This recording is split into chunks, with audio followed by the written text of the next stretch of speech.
Okey, cikgu adalah ketua panitia bagi subjek sejarah dan juga dalam tingkatan 4 awak ada juga cikgu-cikgu yang lain. Ada lagi 3 orang bersama dengan saya untuk mengajar tingkatan 4 iaitu Tuan Pengetua, Cikgu Nur Hayati, Puan Kartina dan juga saya sendirilah yang akan mengajar tingkatan 4.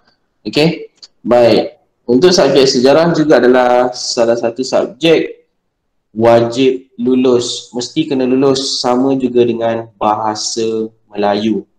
Okey, sama juga dengan kertas bahasa Melayu. Okey, baik. Untuk tingkatan 4, anda akan belajar tentang tajuk-tajuk ini. Okey.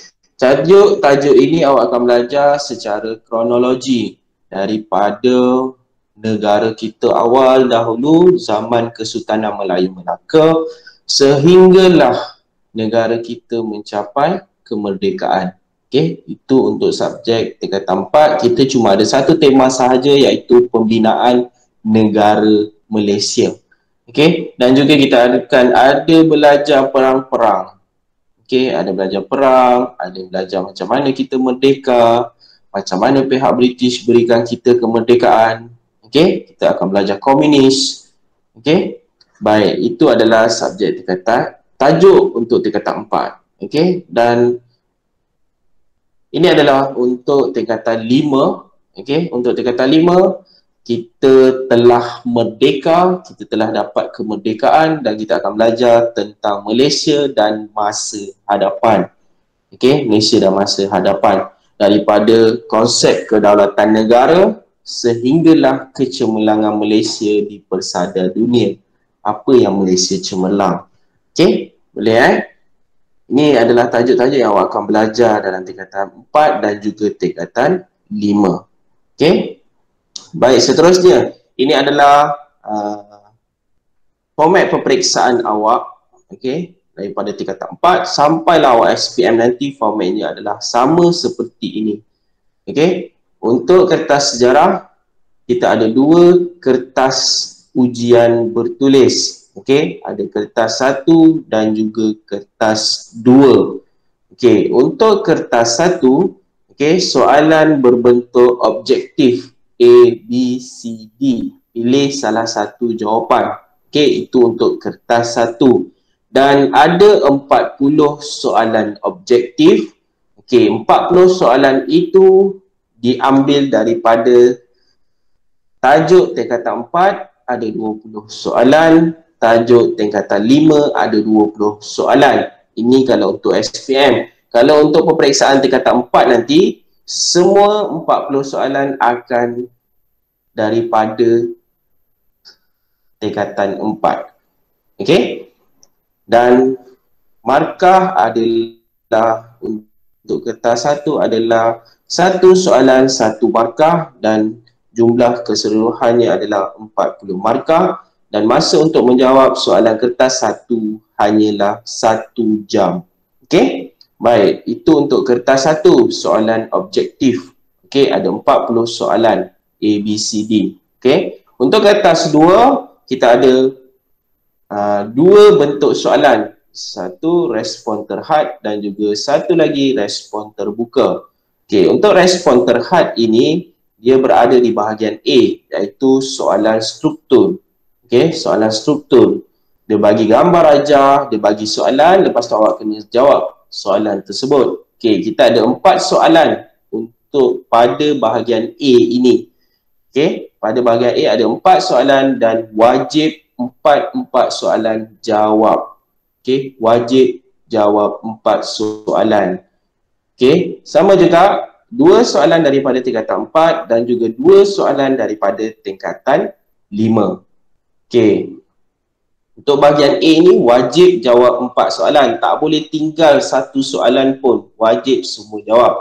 Baik, untuk bahagian B pula iaitu respon terbuka, okey, dia adalah soalan esei. Okey, soalan esei ada 5 soalan. Okey, ada 5 soalan tetapi awak perlu pilih 3 soalan saja daripada 5 untuk awak jawab. Okey. Dan soalannya daripada tingkatan 4 sama ada tingkatan 4 ada 2 ataupun 3 soalan, sama ada tingkatan 5, 2 ataupun 3 soalan. Kalau tingkatan 4 ada 3 soalan, tingkatan 5 akan keluar 2 soalan sahaja. Okey, boleh Dan juga kertas 2 ini markah penuhnya adalah 100 markah. Okey, kertas 2 adalah 100 markah dan masa yang diperuntukkan untuk awak jawab adalah 2 jam 30 minit. Okey, 2 jam 30 minit. Okey, macam mana nak dapat markah penuh? Okey, nak dapatkan markah penuh, kertas 1 tambahkan dengan kertas 2.